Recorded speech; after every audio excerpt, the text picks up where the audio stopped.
देखिए क्या होता है कि अभिनय में 2 तरह के आयाम होते हैं। एक तो होता है वो कुछ मेथोडिकल एक्टिंग होती है और एक होता है थोड़ा नेचुरलिस्टिक होती है। जब तो 2 स्कूल होते हैं एक्टिंग के। तो मैं उस स्कूल से हूँ जो मैं घर लेके नहीं जाता हूँ। जो वहाँ होता है मैं वो वहीं करके वहीं सारे कपड़े जैसे ही मैंने कॉस्ट्यूम पहना मैं कैरेक्टर बन गया। जैसे ही मैंने अपना कपड़े उतारे मेरा वो कैरेक्टर गया हाथ से। और फिर जैसे ही मैं कॉस्ट्यूम बनता हूँ मैं फिर से वो कैरेक्टर बन जाता हूँ। उसके बाद मैं घर जाके ना तैयारी करता हूँ ना सोचता हूँ कि कल क्या होगा। उसकी एक रात को लाइन रीडिंग करता हूँ अपने साथ बैठ के। लेकिन उसको मैं दिन भर अपने दिनचर्या में नहीं आने देता उसको। मैं I don't let it affect me. देखिए इस तरह के रोल्स के प्रेप के लिए सबसे ज़रूरी निर्देशन का मार्गदर्शन रहता है। तो जो लेखक भी हैं और मेरे जो सह कलाकार हैं, माय को एक्टर जो हैं बॉबी देओल सर, तो बॉबी सर के साथ काम करते हुए ये जो उन्होंने मुझ पे विश्वास किया और जो उन्होंने प्यार दिया ये जो है। और ये प्रकाश जी भी यही चाहते थे कि मैं और बॉबी सर हमारे बीच में एक घनिष्ठता बढ़े, एक अच्छे दोस्त जो हम ऑफ स्क्रीन अगर बनेंगे तो उतना ही दिखेगा। तो मेरे लिए भी बहुत मुश्किल था कि जिस आदमी कैरेक्टर के साथ मैं इतना लॉयल हूँ उसको बिट्रे करना, उसको दगा देना। लेकिन it's all drama, it's all fiction, so it's all good. जब आप एक किरदार से डील करते हो एज एन एक्टर और आप जनरली ओटीटी शोज़ में, जैसे इस शो में आश्रम में भोपा, मैंने बहुत दिनों से इस कैरेक्टर को जिया है पिछले 3 सीज़न में। तो मुझे इसकी थोड़ी सी बारीकियों के बारे में अंदर से पता था कि किस तरह से इसको ट्रीट किया जाए, किस तरह से इसको तैयार किया जाए, किस तरह से इसको परोसा जाए ऑडियंस के सामने, ताकि उसमें वो चटपटापन है, जो एक एक खूंखार जो है, एक एक यार जो है। तो अगर आप देखेंगे कि इस कैरेक्टर के जो सारे आयाम हैं वो ऑडियंस को बहुत पसंद आए अब तक। कि वो खूंखार है, वो बहुत अच्छा दोस्त है, इतने सारे मीम्स बने कि दोस्ती वाले मीम्स बने। और इस बार क्या हुआ कि भोपा को प्यार हो गया। तो जब वो भोपा को प्यार हो गया तो ये ऑडियंस को एक बहुत बड़ा सरप्राइज़ था उनके लिए। और वो थोड़ी सी अचरज में पड़ गई कि ये भोपा के साथ क्या हो गया। और फिर उसके साथ शुद्धिकरण भी हो जाता है और फिर वो बाबा को दगा भी देता है।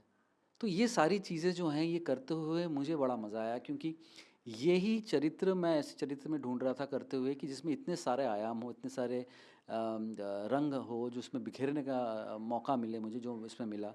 तो या मतलब यही बेसिकली सारे तैयारी की मैंने अभिनेता के रूप। एक्चुअली फिल्मों में क्या होता है कि जब आप एक कोई भी शो या कोई फिल्म की शूटिंग होती है तो आगे पीछे होती है शूट।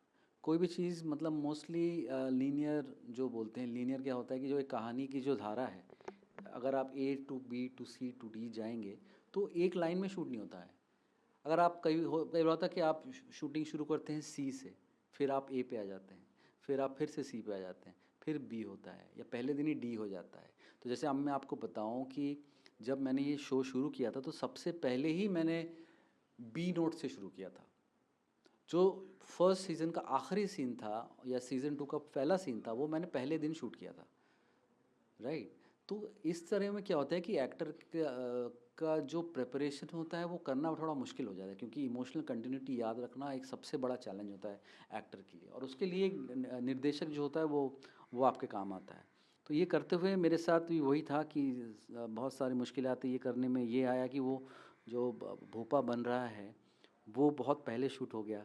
फिर जब हम लोग दोस्त बने वो बाद में शूट हुआ।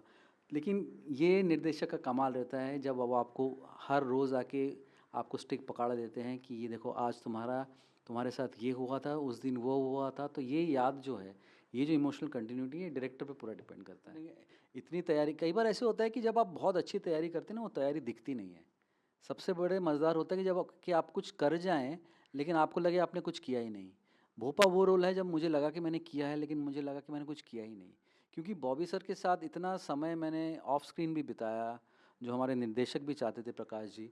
और वो हमारी जो दोस्ती जो गहरी होती गई ऑफ स्क्रीन। तो हम लोग सेट पे, अगर हमारे सीन हो ना हो, हम लोग सेट पे दिन भर बैठे बतियाते रहते थे, गप्पे मारते थे, चाय पी रहे हैं, साथ में लंच कर रहे हैं, घी भात खा रहे हैं। मुझे घी भात खाने का बड़ा शौक है तो मैं उनको भी मेरे हिस्से का थोड़ा घी देता था, वो घी भात खाते थे मेरे साथ।